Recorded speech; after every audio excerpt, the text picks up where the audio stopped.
In the peaceful village of Abo, lived a young woman named Adanna. She was known for her kindness, and everyone admired her beauty and hardworking nature. But life wasn't always easy for Adanna. Shortly after giving birth to her first child, a baby boy named Chike, her world fell apart when her beloved husband, Ike, passed away from a sudden illness. She was left alone, grieving, and vulnerable. Though heartbroken, Adanna moved into her husband's family compound, hoping that Ike's relatives would support her and her baby. But her hopes were shattered. Ike's elder brother, Ikin, and his wife, Ojeki, were far from kind. They believed Adanna had brought misfortune to their family. Every day, they whispered in the dark corners of the house, spreading lies and blame. One evening, as the sun set, Ojeki stormed into Adanna's small room. "Adanna," she shouted, her voice sharp like a knife. "How long will you keep bringing bad luck to this house? My crops are failing, the cattle are sick, and you sit here, pretending like you don't know why." Ojeki's eyes blazed with anger, but Adanna kept quiet, cradling her baby. "What have I done?" Adanna whispered, tears filling her eyes. "I have lost my husband. I only want to care for my child." Ikin entered the room, his face hard and cold. "Enough of this," he declared. "We've decided. You will leave this house tonight. Take your cursed child and go. We can no longer tolerate your presence." Adanna's heart sank. "But it's dark outside. Where will I go?" she pleaded. "My baby is just a few weeks old. You should have thought of that before bringing bad luck into this family," Ojeki spat, as she tossed Adanna's few belongings at her feet. With no choice, Adanna wrapped little Chike tightly in a blanket and strapped him to her back. Tears streamed down her face as she stepped out of the compound into the pitch-black night.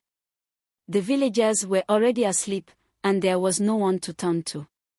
The moon was hidden behind thick clouds, and the only sound was the distant call of an owl.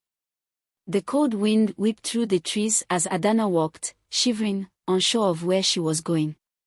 As she passed through the village, memories of her happy days with Ike flooded her mind, but now, only darkness surrounded her. "Don't worry, my son," Adanna whispered to Chike. "Mama will protect you. We will find a way." Hours passed as she wandered, her feet aching and her heart heavy. She reached the outskirts of the village, where her parents' old house stood abandoned. The roof had caved in, and the walls were cracked, but it was the only place she could find shelter for the night. Inside, the wind howled through the broken windows, but Adanna laid her baby down gently on a torn piece of cloth and sat beside him, staring out into the darkness. The next morning, the sun rose, casting light on the little house. Adanna knew she couldn't stay there forever. She needed to provide for Chike, and that meant finding work. With a determined heart, she left Chike with a trusted neighbor and went to the village farms, offering to work for food. Days turned into weeks, and though her life was difficult, Adanna worked tirelessly, gathering enough to feed her baby. The villagers began to notice her. Some whispered behind her back, influenced by Ojeki's lies, but others admired her strength. One afternoon, as Adanna was walking in the fields, an old woman named Mama Ifeoma approached her.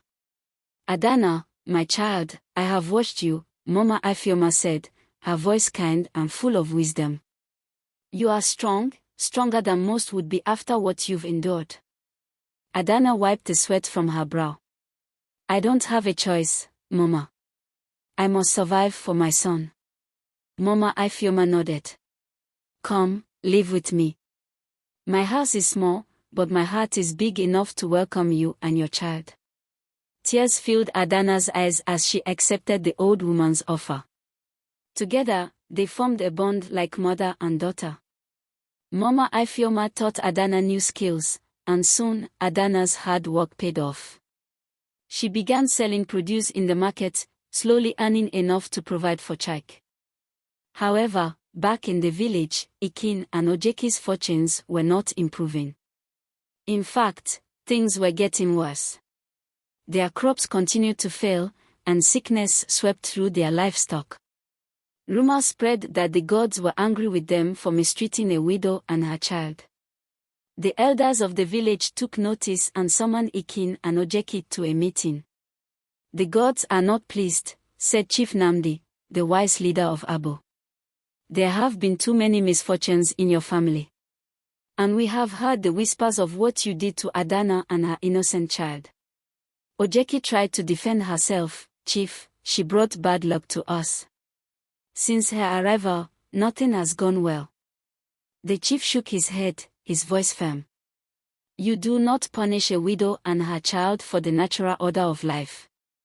The gods are displeased not because of Adanna, but because of your wickedness toward her. You must make amends." Shame washed over Ikin and Ojeki's faces, but it was too late. The chief declared that they must publicly apologize to Adanna and provide her with land and resources to rebuild her life. The whole village gathered to witness the event. Adanna, holding little Chaik in her arms, stood before them as Ikin and Ojeki bowed their heads in shame. "We are sorry," Ikin muttered, his pride shattered. "We should have treated you better." Adanna, her heart filled with a mix of emotions, accepted their apology but knew she could never return to their house.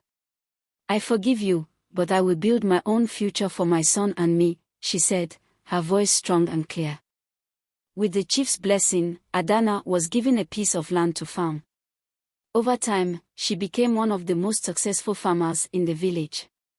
People admired her resilience and courage, and young women came to her for advice and guidance. Years later, when Chaik had grown into a fine young boy, people would tell him the story of his mother's strength and bravery. "Your mother," they would say, "faced the darkest nights and came out stronger." And so, Adanna's name became a symbol of hope and resilience in the village of Abo. No matter how dark the night, she had proven that light would always find a way to shine.